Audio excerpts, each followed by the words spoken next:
30날 서울 일원동에 있는 열린문교회 김윤성 담임 목사님과 함께 네트워크 각 교회의 핵심 리더 모임이 있었습니다. 목사님과 함께 갔는데요. 이날 제주도 열방교회 이성방 목사님을 강사로 모시고 귀한 말씀을 듣는 시간을 가졌습니다. 말씀을 들으며 제 마음에 가장 깊이 남는 단어는 바로 패러다임을 바꿔야 한다 였습니다. 목사님은 리더의 수준을 결정하는 것은 능력이나 환경이 아니라 열정, 믿음, 헌신, 태도라고 말씀하셨습니다. 우리는 종종 환경이 바뀌면 잘할 수 있을 것이라고 생각합니다. 그러나 하나님께서는 환경보다 먼저 우리의 마음과 자세를 보신다는 것입니다. 특별히 기억에 남는 비유가 있습니다. 1차선 도로를 생각해 보라고 하셨습니다. 핵심 리더는 맨 앞에서 달리는 사람입니다. 그런데 맨 앞에 있으면서 T코 자동차처럼 달려서는 안 된다고 생각합니다. 뒤에서 벤츠가 쫓아온다고 생각하면 참 답답한 상황입니다. 앞에 있는 사람이 가장 먼저 보입니다. 가장 먼저 평가받습니다. 잘못하면 가장 먼저 책망도 받습니다. 그래서 리더는 단순히 직분만 가진 사람이 아니라 그 자리에 맞는 열매를 맺어야 하는 사람이라는 말씀을 하셨습니다. 그 말씀 앞에서 제 자신을 돌아보게 되었습니다. 나는 하나님께서 맡기신 자리에서 자리값을 하고 있는가? 나는 믿음의 열매를 맺고 있는가?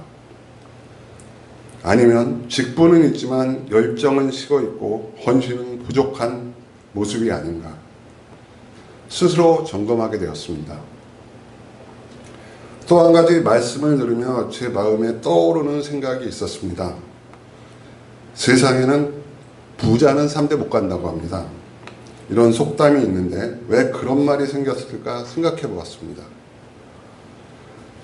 아무리 많은 재산과 부동산을 물려주어도 그것을 지켜낼 가치관과 삶의 태도가 없다면 오래 유지되기 어렵기 때문입니다.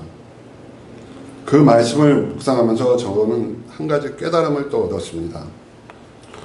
부모가 자녀에게 남겨주어야 할 가장 소중한 유산은 재산이 아니라 하나님을 사랑하는 마음, 끝까지 포기하지 않는 마음, 주님을 위해 헌신하는 자세, 하나님 앞에서 바르게 살아가는 태도가 다음 세대에게 전해질 때 믿음의 가문은 더욱 견고하게 세워질 것입니다.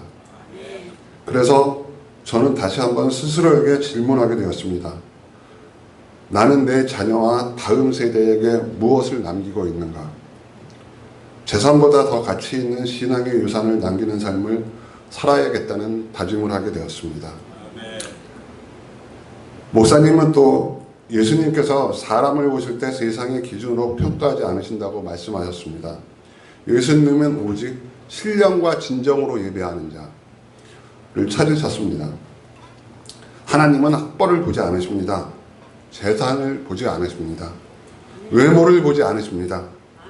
하나님께서는 믿음을 보십니다. 그리고 우리의 삶 속에서 하나님을 위해 얼마나 기꺼이 대가를 지불할 수 있는가를 보십니다. 시간을 드릴 수 있는가? 물질을 드릴 수 있는가?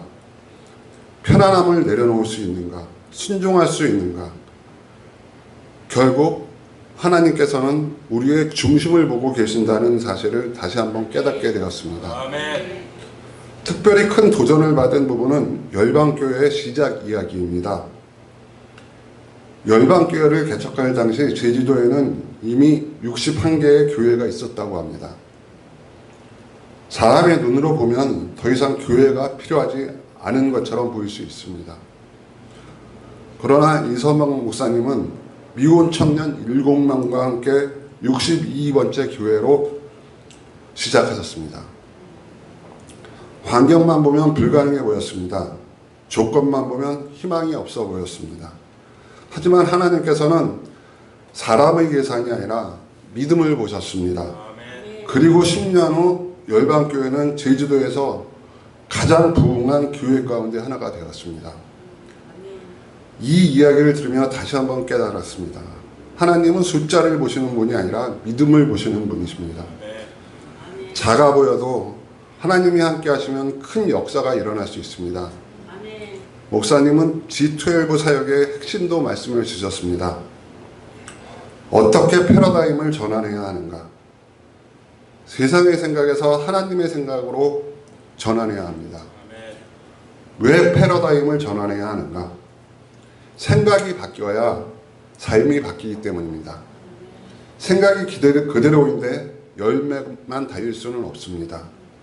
무엇을 전환해야 되는가? 열정, 믿음, 헌신, 태도입니다. 신앙생활의 본질은 결국 여기에 있다고 생각이 들었습니다. 마지막으로 목사님은 하나님의 제자에 대한 말씀을 하셨습니다. 하나님의 제자는 하나님이 1순위인 사람이어야 됩니다. 가족보다 하나님이 먼저입니다. 직장보다 하나님이 먼저입니다. 세상의 성공보다 하나님 나라가 먼저입니다. 내 계획보다 하나님의 뜻이 먼저입니다. 세상의 나라가 중심이 아니라 하나님 나라가 중심이 되어야 합니다. 이 말씀을 들으며 독일에 있는 저의 셋째 아들 호돈이 가족이 떠올랐습니다. 독일에서 퓨전 음식점을 운영하고 있는데 교회에 중요한 일이 있으면 가게 문을 닫고 교회로 갑니다. 처음 독일에 갔을 때 제가 놀랐던 것은 부모보다도 교회가 먼저라는 사실입니다. 물론 부모를 소홀히 한다는 뜻은 아닙니다.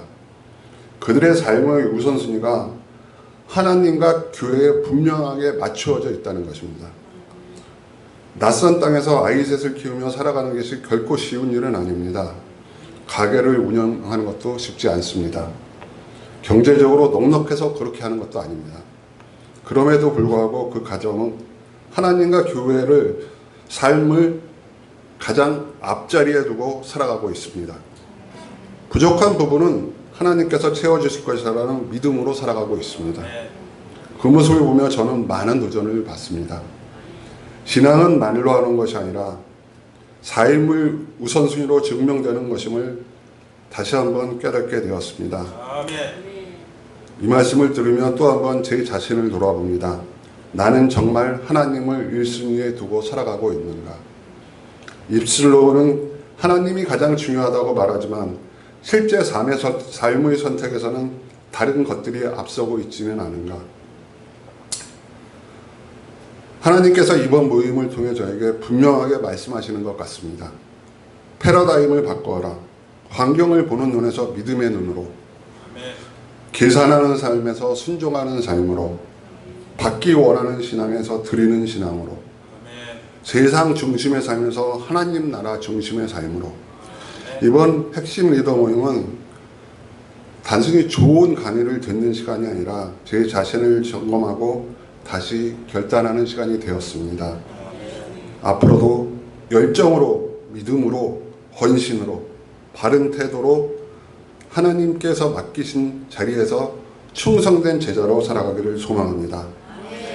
그리고 하나님 나라를 가장 우선순위에 두는 삶으로 주님 앞에 설기를 기도합니다. 하나님은 학벌도 재산도 외모도 보지 않으시고 믿음을 보십니다. 이 말씀을 가슴에 새기면서 하나님께서 기뻐하시는 제자의 길을 끝까지 걸어가기를 소망합니다. 할렐루야. 아멘.